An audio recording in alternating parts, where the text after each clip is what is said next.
Distinguished guests, ladies and gentlemen, good morning. As Chairman of the Securities and Futures Commission, it gives me great pleasure to warmly welcome all of you to our second biannual SFC Regulatory Forum. And on behalf of FSC, I would like to thank you all for coming, and I want to add a special thanks to our distinguished panel of speakers. Some of them flew all the way from the US, London and Australia to take part in today's discussions. In fact, when we planned our first regulatory forum 2 years ago, it was in fact a pilot project because we weren't sure how well it would be received. So we're very pleased with the very positive response and also strong support for another forum. And this is the reason why we're back again, because of popular demand. I'll wait for your answer to the original question put by Sarah to see whether you still want us to hold another forum. Our first forum, held in January 2014, focused on the future of regulations in the aftermath of the global financial crisis. This is obviously still relevant to us today, and we'll be spending some time on it throughout today's forum discussions. But we did not have Shanghai-Hong Kong Stock Connect. We did not have mutual recognition of funds. China forecast, in fact, for 2013 GDP was 8%.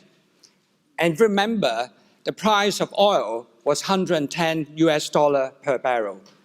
Who would have believed that 2 years later, the price of oil will go down to $30 per barrel, and China's GDP growth may be down to 6.5% or even lower? I think the lesson from all this is that we're living in a fast-changing world, and as regulator, we must be prepared for the unexpected. And our regulatory system needs to be able to withstand the most volatile market environment. So first of all, let me share with you what we hope to achieve today. Now, in order to keep up to date with changing markets, we must look for ways to foster closer communication with those we regulate, as well as listed companies and professionals about issues that are important to them.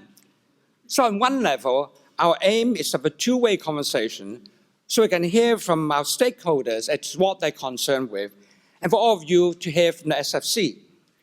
Second, we hope we can have some meaningful discussion today about some of the opportunities and challenges facing the financial markets in Hong Kong as well as in other parts of the world.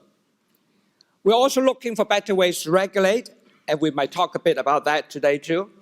Although we recognize the simple truth is that there are no easy answers to many of the challenges we face. Nonetheless, today we hope to have an honest exchange of perspectives, experiences, and insights. And hopefully, this might bring us some good ideas of how we can address future challenges. As I just pointed out, a lot has happened over the past 2 years. So what has been the biggest change since our last forum? I think one obvious answer must be closer connection with the mainland. The integration of mainland and Hong Kong capital markets will play a critical role in our future as international financial center. The launch of Stock Connect and then mutual recognition of funds were both watershed moments for Hong Kong. But their significance goes far beyond the short term. For one thing, they mark a new era of enforcement cooperation and information sharing across borders. This in itself was a milestone in China's reform and opening up. Considering our increased connectivity with mainland China, at the same time when the global financial system is becoming more interconnected and complex, we have therefore decided to spend some time today and focus at this forum on opportunities and challenges presented by increasing market connectivity with China and the rest of the world. Furthermore, with a globally connected market, it is clear to us the way forward must be closer cooperation across the region and internationally. This is in fact a hugely important topic for SFC.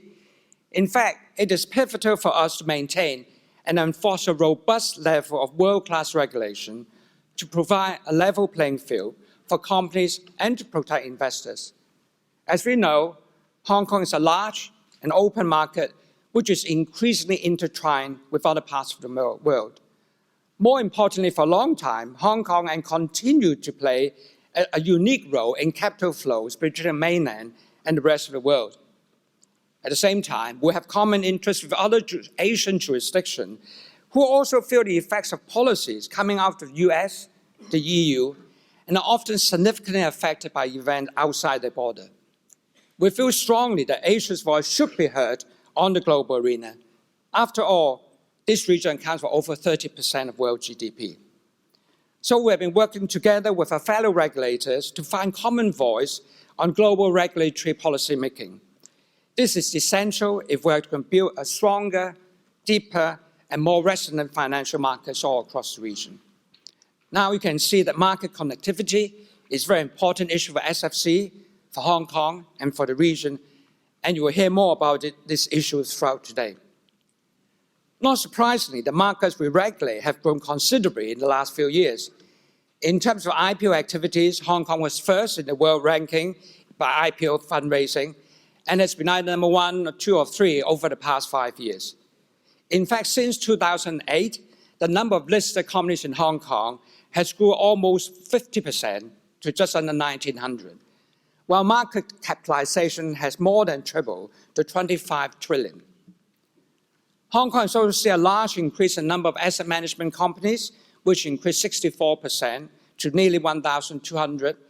And overall, the number of SFC licenses are on the increase, and more so, they're increasing in a wide variety of different regulated activities than ever before.